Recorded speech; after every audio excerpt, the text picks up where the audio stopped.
couple of definitions. I am going to do a lot of talking about the nervous system. Our nervous system obviously is split into different sections. We have the somatic nervous system, which deals a lot with our voluntary movement, control of skeletal muscle, walking about, things like that.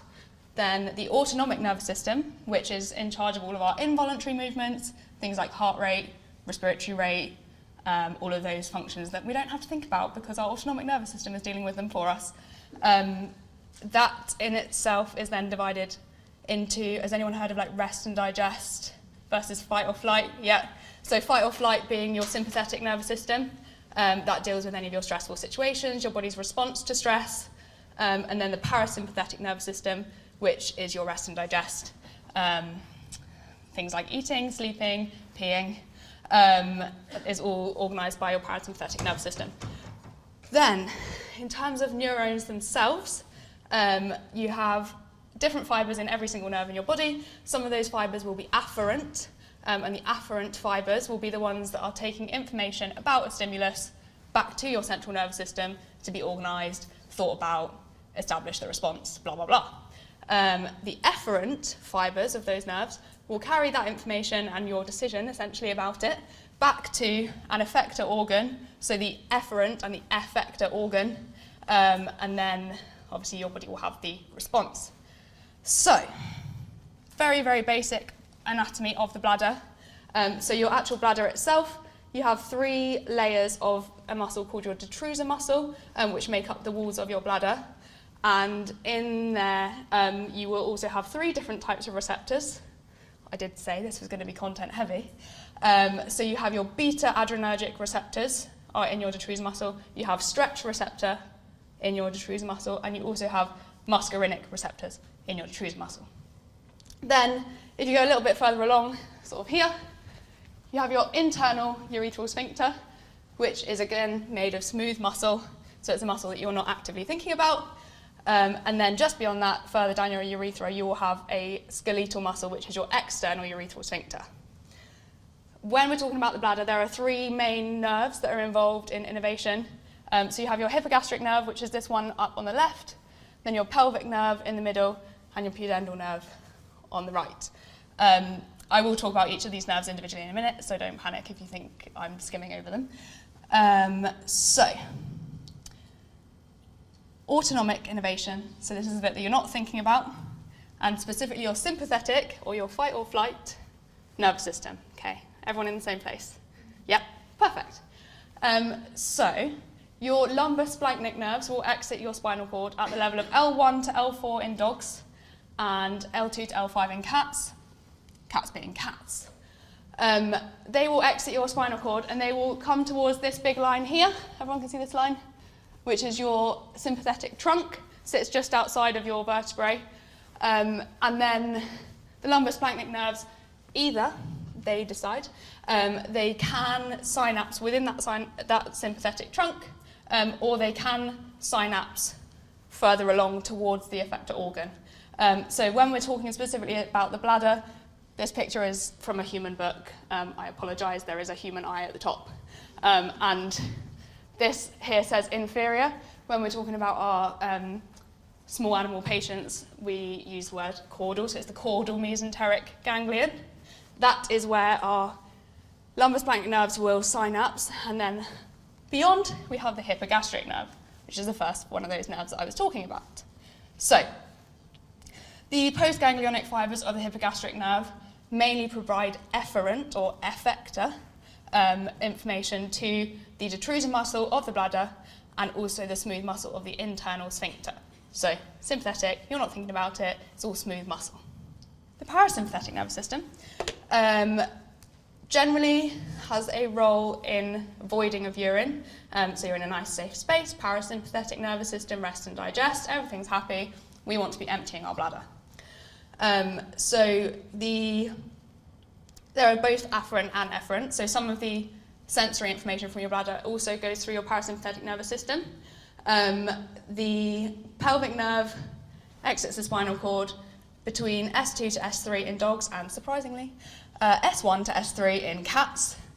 It travels towards the pelvic nerve plexus, where the preganglionic fibres either terminate or pass through to terminate closer to the effector organ. So in the case of the bladder, the pelvic nerve actually synapses very, very close to the bladder wall and has really, really short post-synaptic fibres.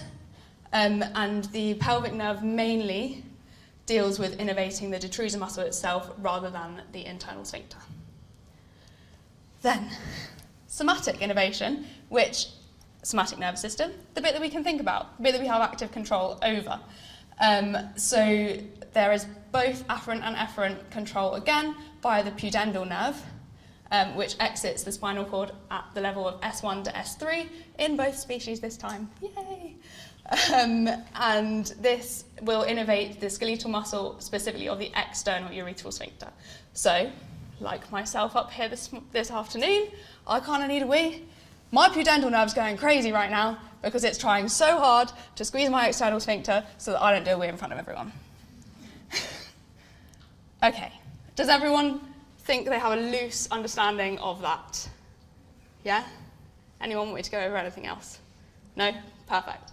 Okay, so there are two main functions of the bladder. The first one is to store your urine, and then the second one is to help you to excrete that urine afterwards.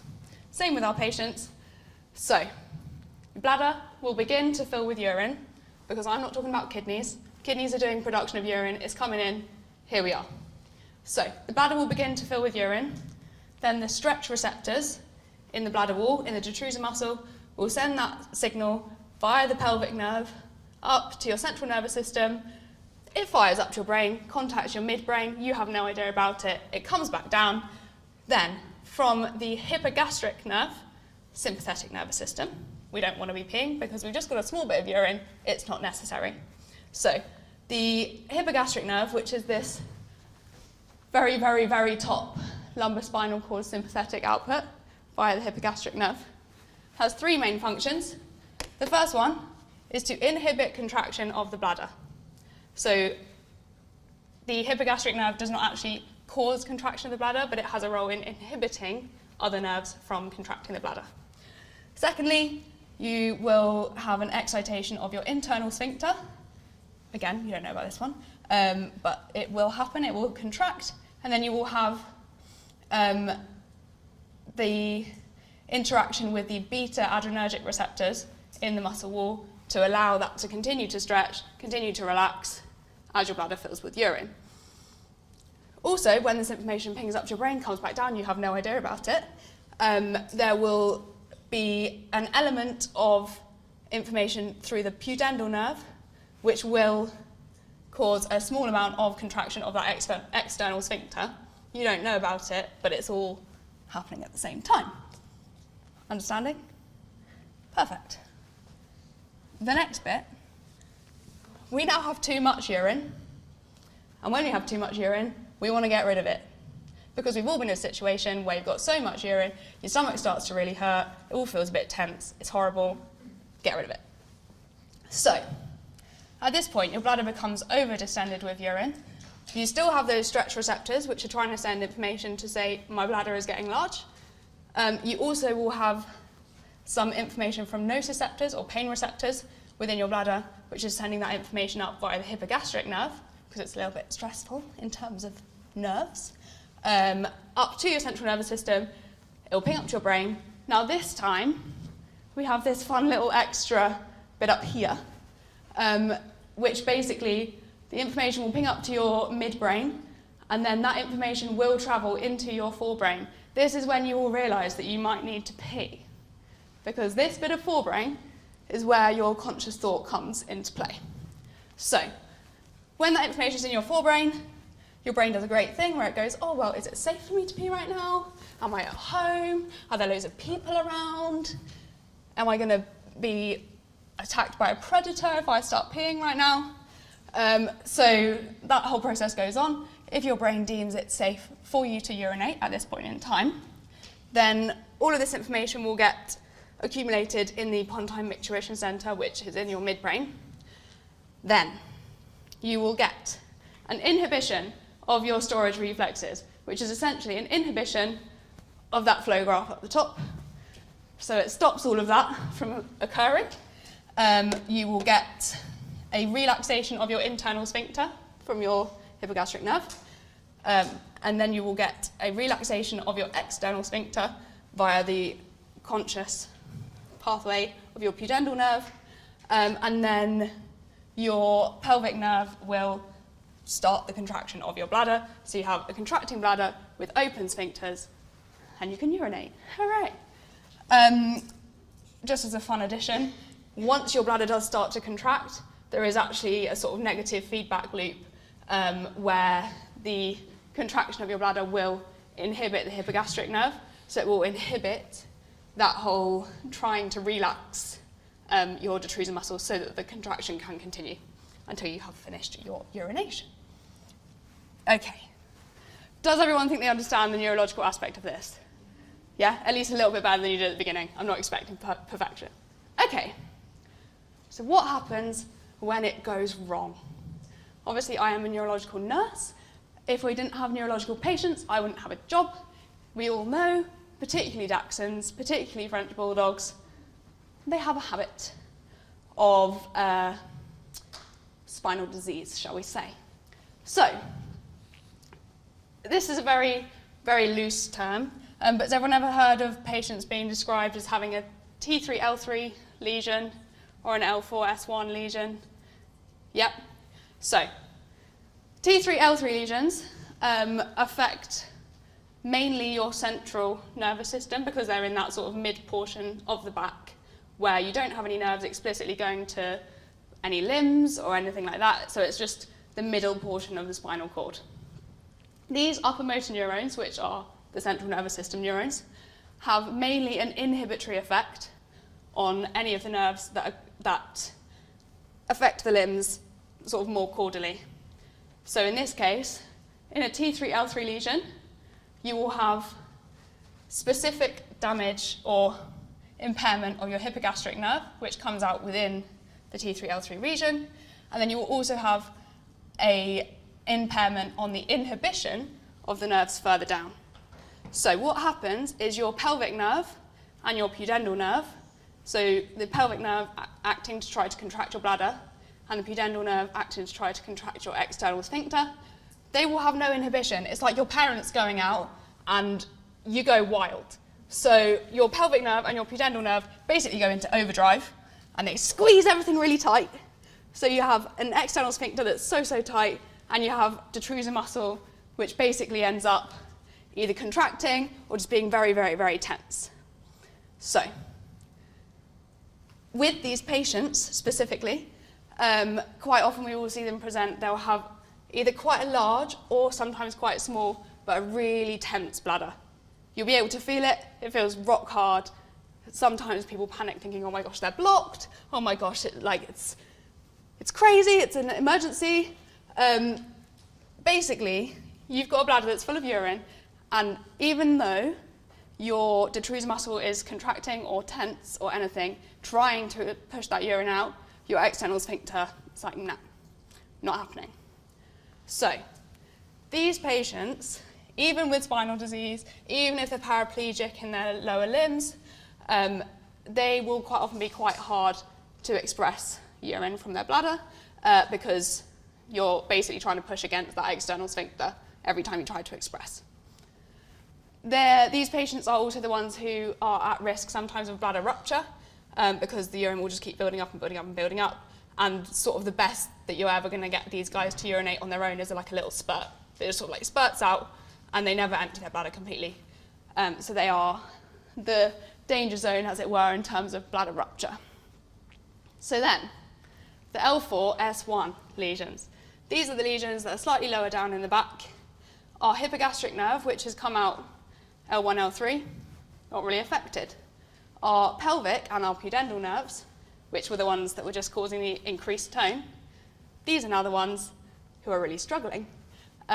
So essentially you end up with an impaired control of your bladder muscles because your pelvic nerve is damaged and can't help it to contract, and your pudendal nerve for your external sphincter also damaged, can't really help that contract either. So these guys are the patients who come in, you know, they sort of dribble urine, you pick them up, they urinate down your leg, those kind of guys.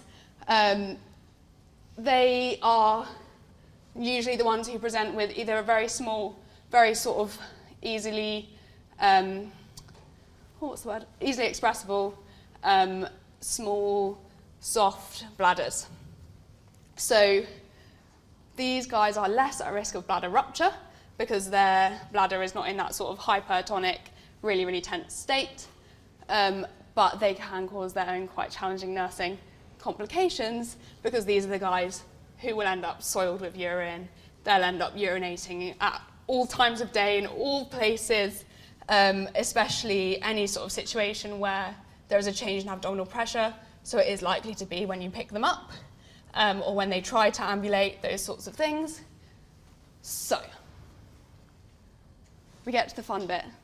That is all the neurological knowledge done. This is the fun bit. So, I think I just pressed a button by accident that might have played that video. This guy up here is Reggie. He's one of our recent neurological patients that we had in at the Ralph. Reggie is up there with Shannon, one of my lead nurses, and it's just a very, very quick video. Does anyone have an ultrasound in their practice that they use routinely to check bladders? Yeah, a couple of nods. Nice. So, yeah, you can play it. Bladder scanning, is a very, very useful tool, especially for us as nurses. This is something that we can do, especially if you have what you presume to be like a spinal ducty or something patient coming in. You can check their bladder really easily. Essentially, you just put the probe on, angled towards the head of the patient, and you should hopefully get a picture like this. I'm becoming increasingly aware that you're not going to be able to see these lines, but so on this first view where you have your ultrasound sort of head to tail, we take two measurements. We take a vertical measurement and a horizontal measurement once you've got sort of the biggest picture of a bladder that you can get on your probe. And then you flip your probe round so that you're sort of going like spine to abdomen direction. And then we take one more horizontal measurement on that view. And what we do once we've got those three measurements is we times them all together.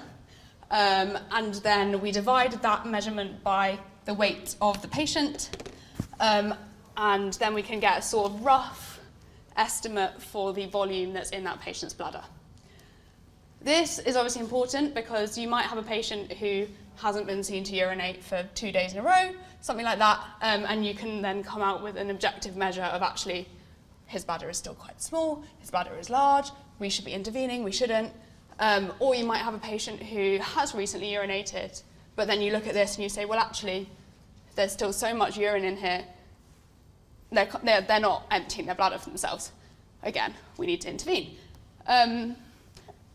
There's a lot of conflicting information on at what point people intervene. So it's a thing that you sort of need to have a discussion within your practice. The sort of standard that I've seen, I've come out with, is about 10 ml per kilo. So if you do your this times that divided by weight and you get about 10, that's probably the point where we want to be starting to think about intervention.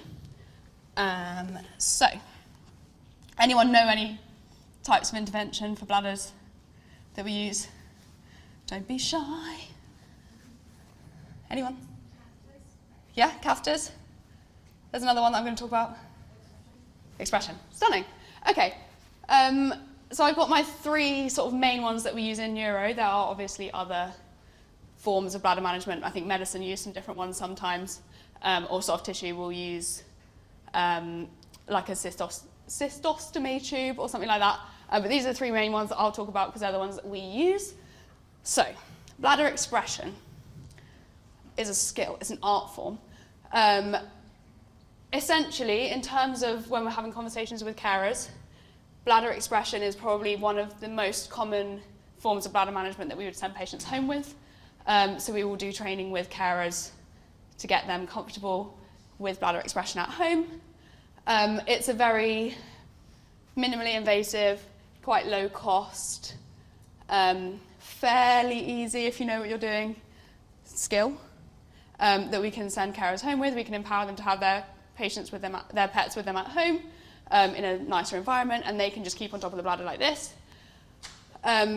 Similarly, with bladder expression, because we are only intervening intermittently, if you have specifically a neuro patient who is regaining the ability to urinate, you're allowing within that space of time between expressions for them to basically display that behaviour.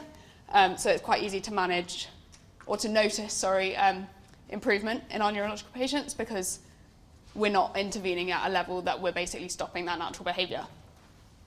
Cons of bladder expression. Personal favourite that we have seen recently is some very nice, very long acrylic nails.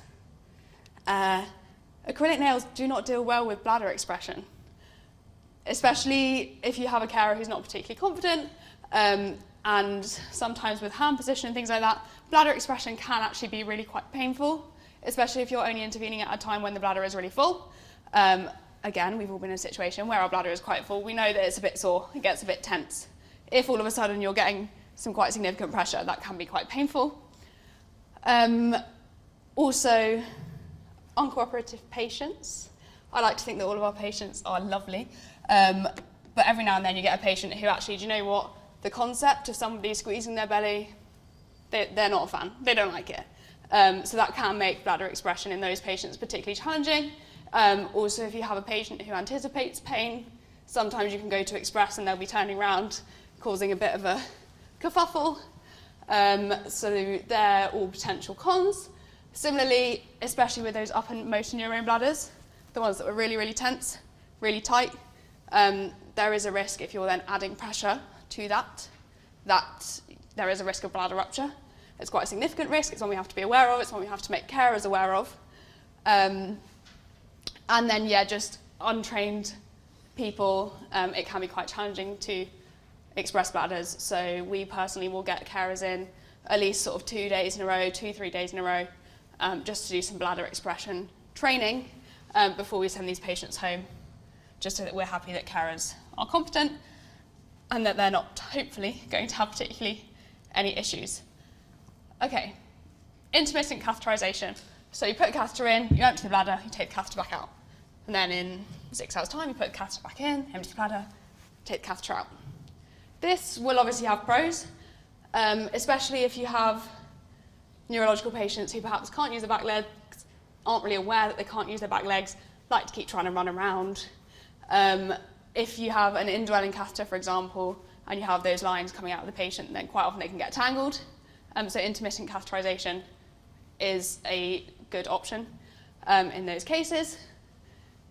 Using an intermittent or indwelling catheter allows for complete or almost complete emptying of the bladder. So we'll talk a little bit about infection in a minute.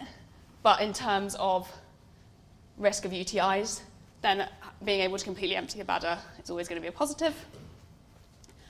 Similarly, if you are using a catheter completely emptying the bladder, the likelihood of that patient going for a wee by themselves is quite small. Then you will reduce the risk of urine scalding. You're not going to have patients who are sort of accidentally urinating and then lying in urine. Cons of intermittent catheterization, I think one of the big ones is urethral trauma, especially repeated urethral trauma. You risk things like urethral strictures, where either you can't get a catheter in anymore, or you end up basically causing a blockage to that urethra. They can't urinate, you can't get a catheter in. Not a great situation. Also, any procedure where you are essentially inserting something into a patient, there is always a risk that you're going to introduce new bacteria. So, again, UTIs, we'll talk about them in a minute, is another big risk for these ones. Indwelling catheterization. So, both intermittent and indwelling catheterization will require some form of sedation or anaesthetic for most, if not all, of your patients. Obviously, that has its own risks, especially with cats. Cats do not tolerate catheterization very well at all. For both male and female cats, you will basically have to have a very, very heavy sedation or a GA in order to place a UCath. With dogs, especially male dogs, you might get away with conscious or a light sedation. But yes, one to think about, especially if you've got cats that you're trying to manage their bladders, you need to make sure that they're in a position where they will be stable enough to receive an anaesthetic. Indwelling catheterization will only require one intervention. You put the catheter in and then you have it in for as long as you need it for. You try as much as we can for that to be an aseptic technique. Again, we're going to talk about UTIs. Surprise, they feature in indwelling catheterization as well. Indwelling catheters allow for almost complete emptying of the bladder. Again, they are quite good if you have patients that don't deal very well with being handled, because you can do a light sedation, get a catheter in, and then you don't have to touch that patient particularly anymore, apart from a couple of little sort of cleaning of the catheter and things like that. But you don't have to be going in trying to express a patient who really is just like, go away. Again, same as intermittent catheterization, you lower the risk of urine scalding because all of the urine is draining either into a bag if you have a bag, or you can drain it out with a syringe. Very important to stress with indwelling catheters, we are trying to use closed systems. Don't have any open systems, open draining or dripping of urine. So we like to either use a bag or put a little bung on the end that you can then use a syringe to empty intermittently. Just the infection risk again. The last thing with indwelling catheters is just placing catheters, especially female catheters in small dogs, can be quite challenging. If you don't have anyone in your practice who is confident doing that, then it might be a case of looking towards bladder expression rather than attempting to place a catheter repeatedly. Okay, literature. So, this little CORTI thing is basically just catheter-associated urinary tract infections. It obviously features quite a lot through this slide. So, catheter-associated urinary tract infections, or CORTIs, are extremely common. About 10 to 32% of hospitalised patients, specifically dogs, will have some form of CORTI at some point throughout their stay while they've got a catheter in place. The second point up there, the prophylactic or what's the word? The use of antibiotics to essentially prevent a urinary tract infection actually can be very, very detrimental in the cases of catheters. So this study, I think Laura's used it in a different talk before, this exact point. Basically, the preventative use of antibiotics or antimicrobials in cases with catheters, you actually increase the risk of a urinary tract infection by 454%, which is huge. So it's just a point to think about if you have, I don't know, a vet who wants to place a catheter and they're like, oh, I'm placing a catheter, so I must start antibiotics so they don't get a UTI. You can pull this up and be like, well, actually, maybe we don't do that. And then the third point up there at the moment is basically just a lot of papers have found that the largest risk factor associated with CORTIs is actually the amount of time that catheter is in situ for. So let's say you have a very, very cute, lovely T3L3 dachshund that you have placed a UCath in, and on day 3 of that catheter being in place, the chance that that patient does not have a UTI is about 93%. But by day 10, so if this patient, maybe you try to take the catheter out, see if they're not urinating, you end up putting the catheter back in. By day 10 of catheterization, the chance that they do not have a UTI drops to about 50%. So especially some of our neuro patients, they will have catheters in for a very long period of time, significantly longer than 10 days. So it's an important point to just note that actually the length of time is one of our biggest risk factors when we're looking at UTI. The next one. So again, UTIs, God, I sound like a broken record. So urinary catheter placement and the management of indwelling urinary catheters basically blocks a lot of the body's natural defense to infection. So you're placing a catheter, you might introduce bacteria yourself when you're placing your catheter, and then your body's natural defenses, so urination itself is a defense against an infection, because if you have bacteria in your urine, you can just urinate and then get rid of that bacteria.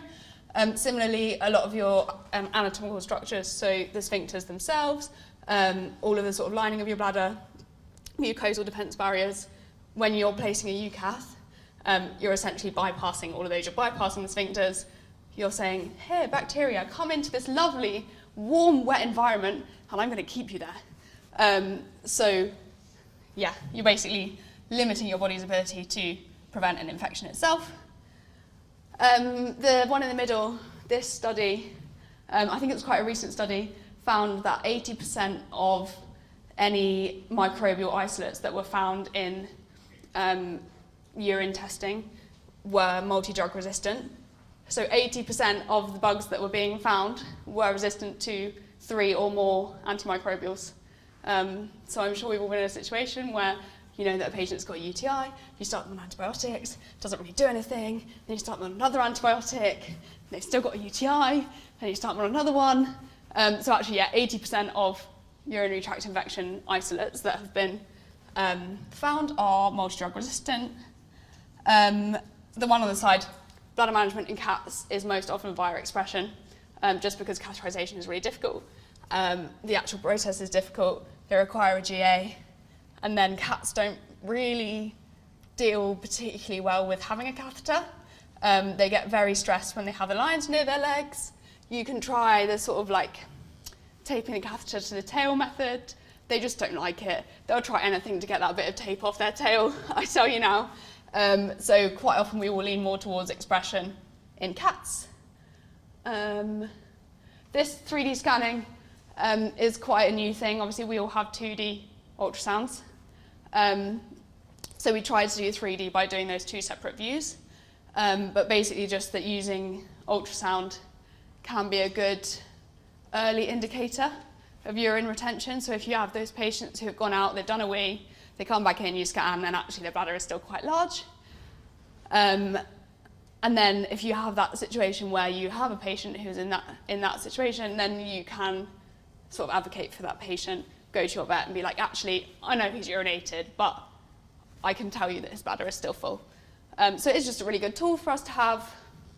And then this middle one sort of links to this one up here, in that probably 2 of the main signs of a urinary tract infection are either polyuria or stranguria. So they either wee loads or they really struggle to wee. But if we put a catheter in, which is allowing that urine to just drain, then we don't know how often they would be urinating. We don't know how hard they would find it. So it's really important in our catheter patients to be using other signs of UTI, so things like smell of urine, colour of urine, turbidity of urine when we're emptying catheters, just to make sure that we're on top of any potential brewing infections. And then the rise of antimicrobial resistance is of growing concern both in small animal and human medicine. And microbes have this really fabulous ability to share DNA. So if you have a small animal microbe, which has now become resistant to 3 or more antimicrobials, that microbe can share its DNA with a human microbe of the same species or similar species, and they can basically share that resistance between microbes. Please don't ask me the biochemistry of it, but it's a thing. So things like antimicrobial resistance in human medicine has become quite a big topic, and just being aware that actually we also have an impact on that. So just making sure that we're on top of the same sort of studious antimicrobial use or not prophylactic use and things like that. It's just very important. And then the last slide, I didn't really know whether to include it or not. I think it's important for us to be aware of medications that we can use around the bladder, but obviously all of the medications under the direct direction of a vet.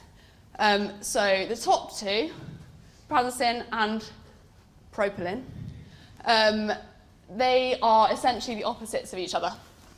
So prazosin is an alpha adrenergic antagonist, where propylene is an alpha adrenergic agonist. So it's quite easy to talk about them together because one does one and one does the other.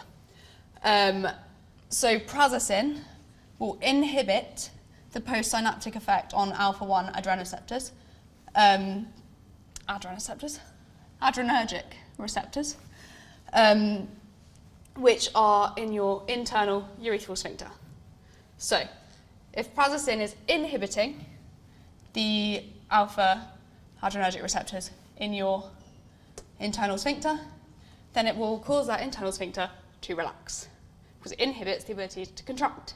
So these are useful specifically in upper motor neurone bladders, those ones that are really, really tense, that we can try to relax at least one of the sphincters. Whereas propylene is often used to treat incontinence, which is caused by a weakened or over-relaxed sphincter.